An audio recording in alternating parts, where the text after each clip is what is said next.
Hello, hello, good morning mga guys. Nandito ako sa palengke ng isda mga guys. Natatawa ako kasi yung yung maninikit, ay nagtago siya. Ay, hindi naman ako bumababa. Matikitan ako, nako, bawas sahod.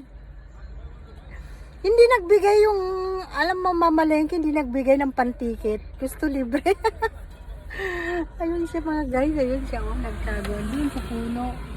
Ayun nagtatago dun sa may sasakyan na van. Ayun, lalabas siya. Ayan, nakita niyo mga guys. Ayan. Kita niyo? Nagtatago siya.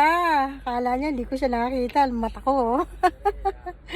Ang mata ko mga guys, pag malayo, madali kong makita. Pero pag nagbabasa yun, sa pagbabasa lang naman. Oo, yung pag nag-aano ka. Yun, nakita ko siya mga guys.